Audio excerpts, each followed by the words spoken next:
కర్ణాటకలోని ప్రముఖ పుణ్యక్షేత్రం ధర్మస్థలం మరోసారి హాట్ టాపిక్ గా మారింది.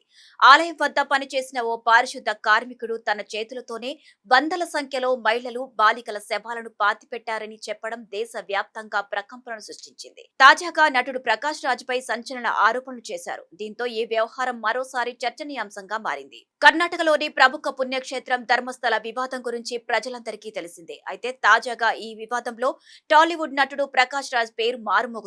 అయితే ఇటీవల ఈ ఆరోపణలపై ఆయన ఓ క్లారిటీ ఇచ్చారు. ధర్మస్థల వివాదంలోనికి అనవసరంగా తన పేరును లాగుతున్నారని, ఇందులో ఎలాంటి నిజం లేదని స్పష్టం చేశారు. ముసుగు వ్యక్తిగా గుర్తింపు పొందిన మాజీ పారిశుద్ధ కార్మికుడు చిన్నయ్యకు తనకు ఎటువంటి సంబంధం లేదని తెలిపారు.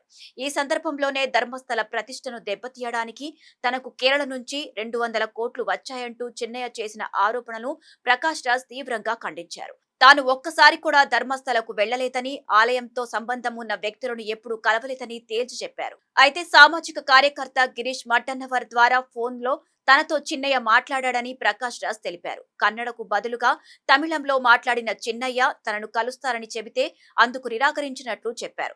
అందుకోసం తాను వాయిస్ నోట్ కూడా పంపానని అన్నారు. ధర్మస్థల అంశాల గురించి తనతో మాట్లాడడానికి చిన్నయ్య ప్రయత్నించాడని, కానీ తాను అవన్నీ సిట్ ముందు చెప్పానని సూచించినట్లు తెలిపారు. అంతేకాదు ముసుగు వ్యక్తి తీరు అనుమానంగా ఉండటంతో సంభాషణలన్నింటినీ రికార్డ్ చేసి సిట్కు నేతృత్వం వహిస్తున్న ఐపీఎస్ ప్రణబ్ మోహంతికి పంపించినట్లు వివరించారు. అంతేకాదు ధర్మస్థల ప్రతిష్టను దెబ్బతీసేలా వస్తున్న ఆరోపణల్లో నిజానిజాలను వెలికి తీసేందుకు దర్యాప్తు చేపట్టాలని అప్పటి సీఎం సిద్దరామయ్యను తానే ముందుగానే కోరానని ప్రకాష్ రాజ్ గుర్తు చేశారు. ఇందులో ఎలాంటి వ్యక్తిగత రాజకీయ ప్రయోజనాలు లేవన్న ఆయన, సామాజిక బాధ్యతతో తాను చేసిన అభ్యర్థన తరువాతే కర్ణాటక ప్రభుత్వం సిట్ను ఏర్పాటు చేసిందని స్పష్టం చేశారు. అలాగే 2012లో ధర్మస్థలలో సౌజన్య అనే విద్యార్థిని అత్యాచారం కేసులో అసలు నిందితులు తప్పించుకుంటున్నారనే ఆరోపణల నేపథ్యంలో వారిని పట్టుకోవాలని ప్రకాష్ రాజ్ డిమాండ్ చేశారు. అయితే ఈ సందర్భంలోనే మీడియాను ఉద్దేశిస్తూ ప్రకాష్ రాజ్ చేసిన కొన్ని వ్యాఖ్యలు వివాదాస్పదంగా మారాయి. అమ్ముడుపోయిన మీడియా అంటూ మండిపడ్డారు. ఈ క్రమంలోనే తీవ్ర గందరగోళం నెలకొనడంతో ఆయన వివరణ ఇచ్చే ప్రయత్నం చేశారు. అందరినీ ఉద్దేశించి తాను ఆ వ్యాఖ్యలు చేయలేదన్న ప్రకాష్ రాజ్ కొందరికి మాత్రమే వర్తిస్తాయని తెలిపారు.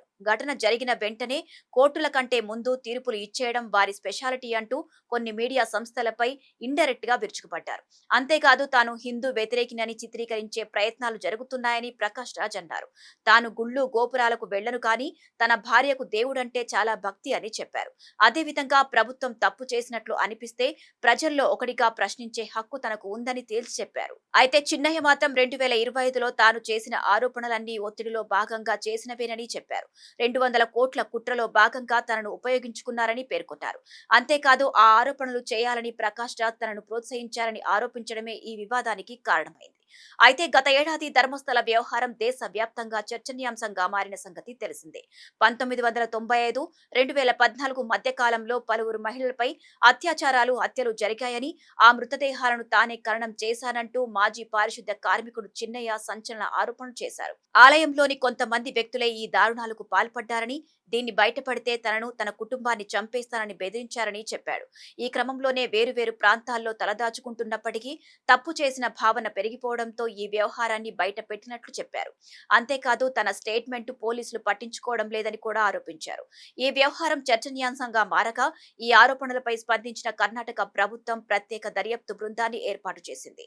చిన్నయ్య చెప్పిన అనుమానిత ప్రాంతాల్లో పోలీసులు అధికారులు తవ్వకాలు జరిపారు. కానీ పెద్దగా ఆధారాలేవీ లభ్యం కాలేదు. ఈ ఆరోపణలన్నింటిపై విచారణ జరిపిన న్యాయస్థానం సాక్ష్యాధారాలు తారుమారు చేసినందుకు, తప్పుడు ఆరోపణలు చేసినందుకు చిన్నయ్యను అరెస్ట్ చేసింది. దీంతో స్టేట్మెంట్ ను వెనక్కి తీసుకున్న ఆయన కొంతమంది చెప్పడం వలనే ఆరోపణలు చేసినట్లు తెలిపారు. అంతేకాదు ఆలయానికి, ప్రముఖులకు చెడ్డ పేరు తీసుకురావడానికి 200 కోట్లతో ఒక కుట్ర జరిగిందని హైకోర్టును ఆశ్రయించారు. ఈ పిటిషన్లోనే నటుడు ప్రకాష్ రాజ్, మరికొందరు కార్యకర్తల పేర్లు తెరపైకి వచ్చాయి.